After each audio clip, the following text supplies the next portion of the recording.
Today I want to talk about how, since my diagnosis as autistic, my development of my identity has been able to enhance how I communicate and how I relate to others, including through setting boundaries.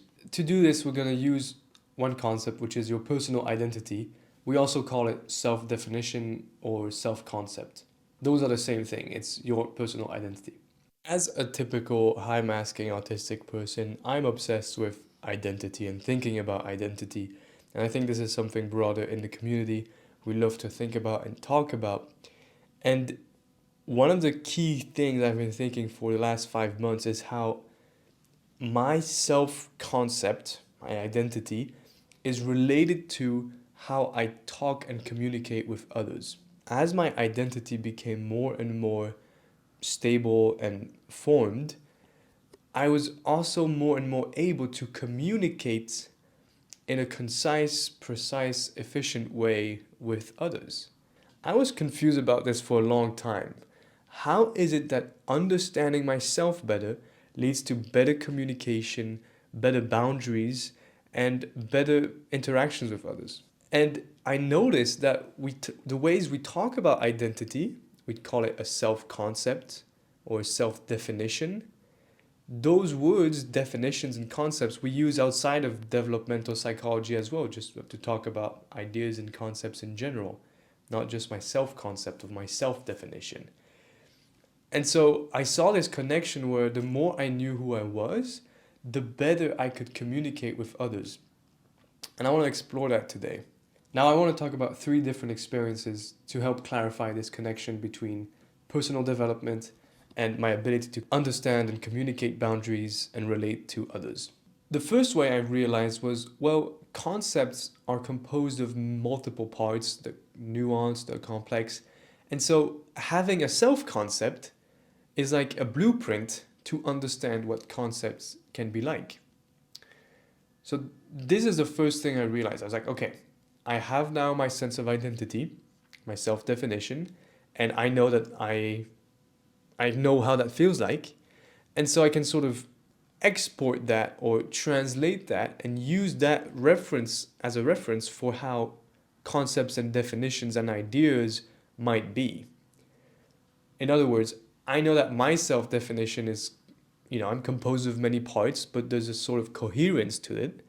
And so I sort of generalize to, okay, well then, ideas and concepts outside of my identity, well, they also can have multiple parts, yet also have a coherence.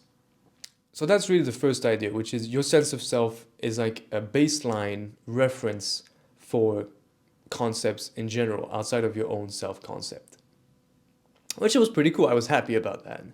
But I kept thinking about it and I realized there's something else happening. When I'm talking, now that I have a sense of self, I'm able to allow the concepts to breathe, to have more room, to take on a life of their own. I'm less rigid or attached to specific ideas and concepts. I can let them exist.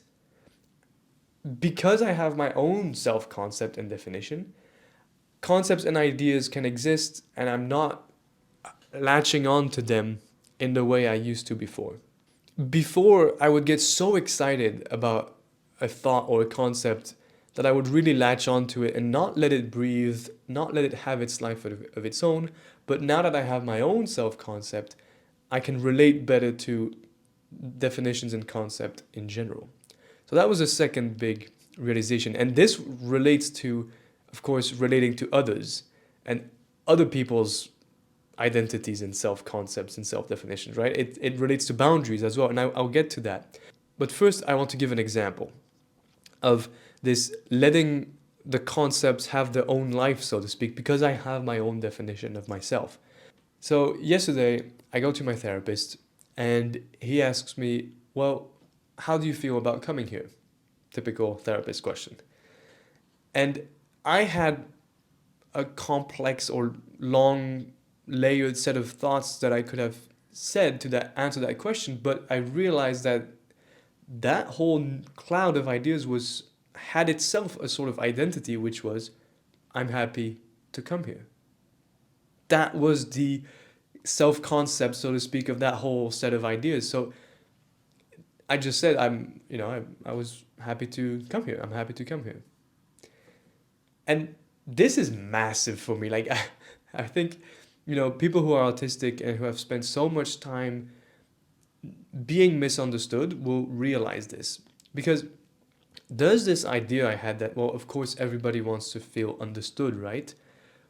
Well, it's more complicated than that because when you've spent so long being gaslit, you resent or are anxious about being misunderstood, having your intentions, your mind, your way of looking at the world once again be sort of cast aside and seen as strange and weird. And so there's this sort of desire to really explicitate and be very precise and detailed. Another way to say this is that I allow myself to be understood. Although this is a very strange way to say it because it implies that somehow I wouldn't want to be understood, but as I said, because of the history, that's actually sometimes the case. There's an ambivalence. So now, when my therapist asks me, how do you feel about coming here? And I'm able to say, to condense a whole set of thoughts into, well, was happy to come here. That's a huge, massive win. It means that there's a trust because, as philosophers have noticed for a while, whenever you communicate, you're taking a risk as well. And I now have enough experiences of being understood by others, of being without this sort of gaslighting or misunderstood, that I'm able to communicate that. And it's also connected to being able to trust that concepts used by others can also apply to me.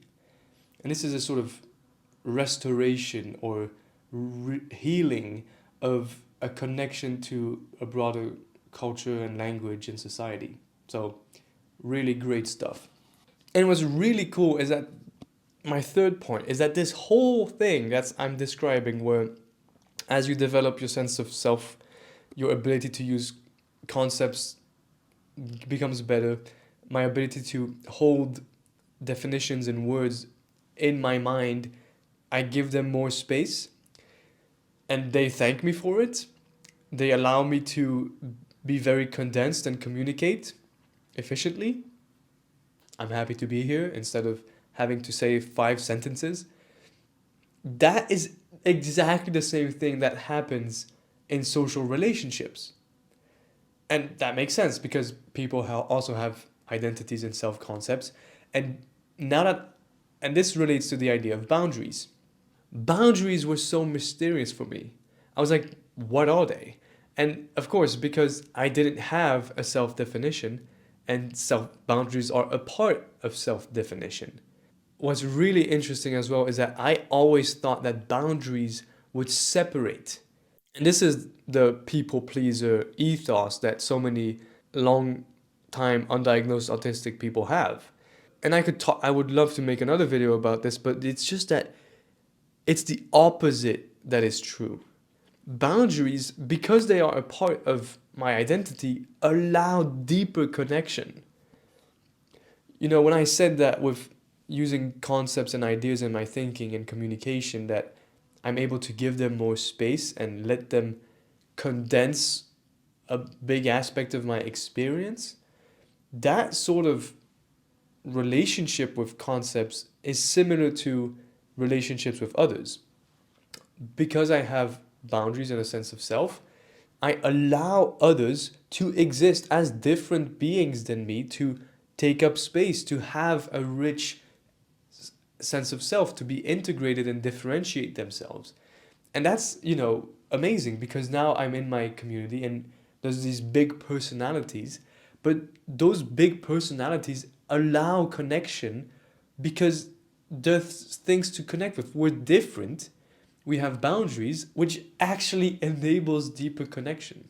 And so, to summarize, in these 3 different experiences, I've noticed that the more I have a sense of boundaries and a self concept or definition, the better my connection will be to concepts and definitions that are not me, and the better my connection to other people who will also have a self concept and self definition.